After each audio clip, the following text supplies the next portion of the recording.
이 새벽에 우리에게 주시는 하나님의 말씀은 민수기 31장 25절에서 54절까지의 말씀입니다. 제가 가지고 있는 성경책으로 구약 248쪽에 있습니다. 하나님의 말씀을 받들어 읽겠습니다.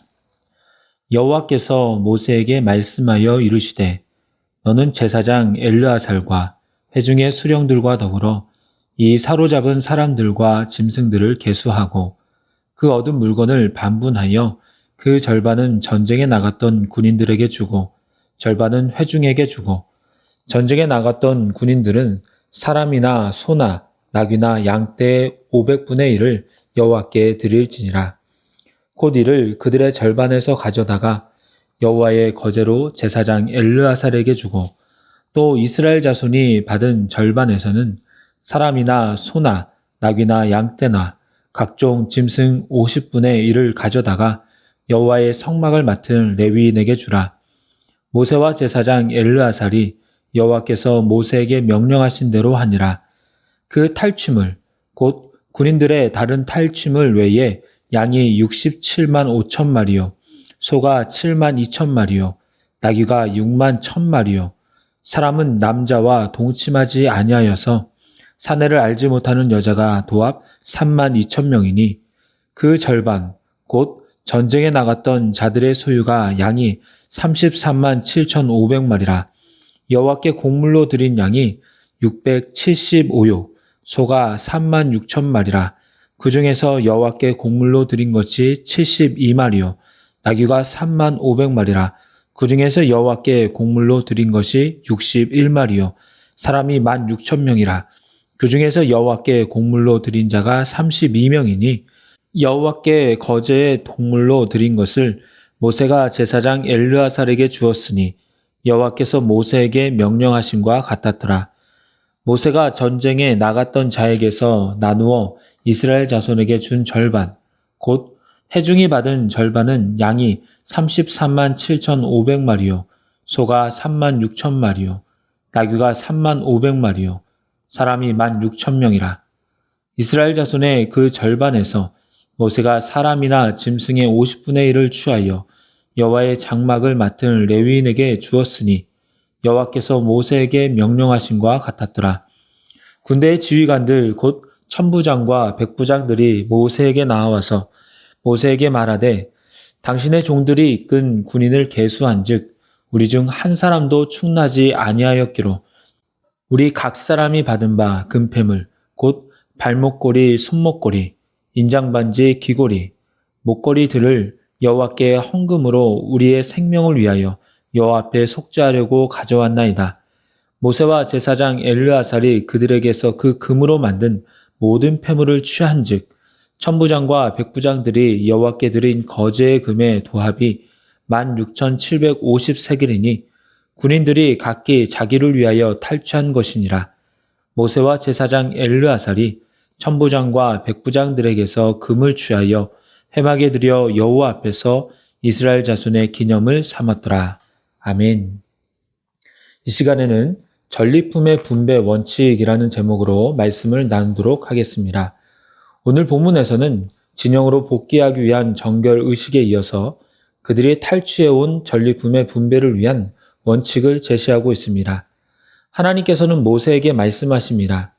엘르아살과 회중의 수령들과 더불어서 사로잡은 사람들과 짐승을 계수하라고 합니다. 그래서 그 얻은 물건의 절반은 전쟁에 나갔던 군인들에게 주고 절반은 회중에게 주라고 합니다. 비록 회중들은 전쟁에 참여하지는 않았지만 이스라엘은 민족 전체가 하나님이 택하신 선민들이며 한 공동체였기 때문에 군사들뿐만 아니라 회중들에게도 나누어 주라고 명하신 것입니다. 이런 생각을 해봤습니다. 군인들이 전쟁하는 동안 이스라엘 백성들은 무엇을 했을까? 가만히만 있었을까? 그건 아니라는 생각이 들었습니다. 그들은 민족 공동체이기도 했지만 신앙 공동체였습니다. 그러기에 그들은 아마도 기도했을 것입니다. 마치 출애굽기 17장에서 이스라엘과 아말렉이 싸웠을 때 모세가 손을 들어 기도하고 아론과 훌이 같이 도와주었던 것처럼 이스라엘은 군사들이 미디안과 싸우는 동안 비록 그들 모두가 전쟁에 참여하지는 못했지만 기도하며 승리를 바랬을 것입니다. 그렇게 본다면 회중들도 전리품을 가질 수 있는 당위성이 생깁니다. 기도하며 나아갔던 것이죠.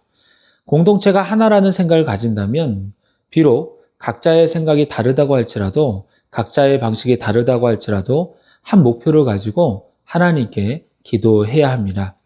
가정 공동체를 위해서 기도하고 교회 공동체를 위해서 기도하고 나라와 민족을 위해서 기도하는 것입니다. 우리 교회가 새벽 예배에서 말씀을 가지고 공동 기도 제목을 가지고 기도하며 금요 기도에서 말씀 후에 교회와 나라, 세계 선교와 교인들을 위한 중보 기도를 하는 것도 이와 같은 맥락일 것입니다. 그렇게 할 때 하나님은 그 공동체를 보호하실 뿐만 아니라 중보하며 기도하는 성도들의 삶도 책임져 주시는 것입니다. 27절부터 보시면 그 분배 원칙은 이렇습니다. 군인들이 절반, 회중들이 절반을 나눠 갔는데 군인들은 사람이나 소나 나귀나 양떼의 500분의 1을 여호와께 드립니다. 여호와께 드린다는 것은 거제로 제사장 엘르아살에게 주는 것입니다. 거제는 재물을 높이 올렸다가 내리는 방식이었기 때문에 재물이 타거나 상하지 않은 상태에서 다시 제사장에게로 가는 것입니다. 그러면 그것을 받은 대제사장 엘르아살은 다른 제사장들과 그것을 나눴을 것입니다. 회중이 받은 절반은 사람이나 소나 나귀나 양떼나 모든 것 중에서 50분의 1을 가져다가 여호와의 성막을 맡은 레위인에게 줍니다. 성막에서 봉사하며 주님의 일들을 감당하는 레위인을 하나님이 기억하셔서 그들의 목도 취할 수 있도록 해 주신 것입니다. 이렇게 수십만 마리의 양과 소, 나귀가 있었고 사내를 알지 못하는 여성들도 3만 2천 명이 있음으로써 하나님이 말씀하신 분배 원칙에 따라서 군인들과 회중들이 가졌고 제사장과 레위인들도 갔습니다. 41절에 보면 여호와께 거제의 곡물을 드린 것을 모세가 제사장 엘르아살에게 주었으니 라고 기록하는데요. 보통 하나님께 드리는 것은 제물이나 예물이라는 단어를 사용하는데 본문은 세금이나 조공을 뜻하는 히브리어 메케스를 쓰고 있습니다. 이것을 의무적으로 하나님께 드려야 된다는 것이며 그래서 곡물이라고 표현을 합니다. 성경에는 하나님께 의무적으로 드려야 하는 것들이 있습니다. 예를 들어 주일 성수입니다. 안식일을 기억하여 거룩하게 지키며 하나님이 주신 일주일이란 시간 속에서 거룩한 한 날을 구별하여서 택하신 백성들이 모여서 하나님께 예배를 드리는 것입니다. 이것은 의무입니다. 또한 11조의 의무도 있습니다. 하나님이 모든 것을 주신 것을 인정하며 10분의 1을 하나님께 드리는 것입니다. 이것은 하나님이 재물의 주인 되심을 인정하는 것이며 또한 그것을 통하여 주님의 일들을 감당해 나갈 수 있습니다. 이것은 전통적으로 하나님께 드려야 하는 의무이며 이 외에도 현대사회에서 하나님이 성도들에게 개별적으로 요구하시는 의무도 있습니다. 그것들을 우리는 잘 알아야 되며 그럴 때 맡겨진 사명도 감당할 수 있는 것입니다. 48절부터 보시면 군대의 지휘관들이 모세에게 와서 이렇게 말합니다. 전쟁에 나갔던 군인들을 계수하여 보니까 한 사람도 충나지 않았다고 합니다. 사상자가 없다는 겁니다. 전투를 했는데 단 한 사람도 죽지 않았다는 것은 참으로 놀라운 일입니다. 하나님의 은혜가 아니고서는 설명할 길이 없습니다. 지휘관이 이것을 직접 확인했을 때 이 놀라운 기적 앞에서 도저히 가만히 있을 수가 없었습니다. 그래서 그들은 모든 군사들과 마음을 합하여 각 사람이 자기를 위하여 탈취한 금 패물들을 가지고 옵니다. 이것은 이전에 나누지 않았던 것입니다. 각자 자기의 몫으로 개인이 챙겼던 것입니다. 그러나 그들은 그 은혜에 감사하며 자발적으로 가지고 옵니다. 그 전체가 16,750세겔이었고 이것은 약 190kg의 양입니다. 엄청난 양이죠.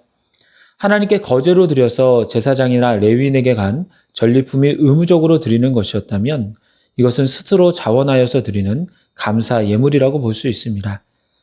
하나님의 은혜를 알았고 감사였기에 하나님께 자원하여서 드린 것입니다. 모세는 이것을 취하여 회막에 드렸고 여호와 앞에서 이스라엘 자손의 기념을 삼습니다. 이것은 그들이 드린 금을 볼 때마다 훗날 이 전쟁을 경험하지 못한 후손들에게 하나님이 함께 하시고 하나님이 이끄신 전쟁에서 승리하였음을 알려주고 교육하기 위함이었습니다. 이제 말씀을 맺도록 하겠습니다. 하나님은 오늘 말씀에서 전리품의 분배 원칙에 대해서 말씀해 주십니다. 보통이라면 군사들 중에서 자신들의 생명을 담보로 이러한 승리를 거두었는데 왜 백성들에게 반을 줘야 하며 자신들의 것을 여호와 하나님께 왜 드려야 하나고 생각하는 사람이 있었을 수도 있습니다. 하지만 군사들은 모두 하나님의 분배 원칙에 순종했을 뿐만 아니라 자발적으로 자신들이 취했던 금폐물을 내놓기까지 합니다. 왜 그렇습니까? 이들에게는 확실한 믿음이 있었기 때문입니다. 그 믿음은 이 전쟁에서 하나님이 함께 하셨기 때문에 승리할 수 있었고 하나님이 함께 하셨기 때문에 자신들이 보호받을 수 있었다라는 겁니다. 우리에게도 이러한 강한 믿음이 있기를 소망합니다. 그래서 오늘도 하나님이 함께 하심을 신뢰하며 하나님이 주신 모든 것에 감사하며 주님이 우리의 삶의 주인 되심을 인정하는 그래서 주께서 맡겨주신 모든 사명을 감당하는 저와 여러분이 되기를 바랍니다. 기도하겠습니다. 하나님, 오늘도 주님의 말씀으로 하루를 시작하게 하시니 참으로 감사를 드립니다. 하나님이 함께 하심으로 미디안과의 전쟁에서 이기며 그 전리품을 가지고 올 수 있었다라는 그 믿음의 고백을 했던 이스라엘의 군사들처럼 저희들의 삶 속에서도 늘 함께 하시며 우리를 이끄시는 주님을 믿음으로 고백하며 주님이 우리의 삶의 주인 되심을 인정하고 감사로 나아가는 저희들 되게 하여 주옵소서. 그래서 담대하게 이 땅 가운데 살며 주님의 말씀으로 늘 승리하며 살아가게 하여 주옵소서. 예수 그리스도의 이름으로 기도드리옵나이다. 아멘.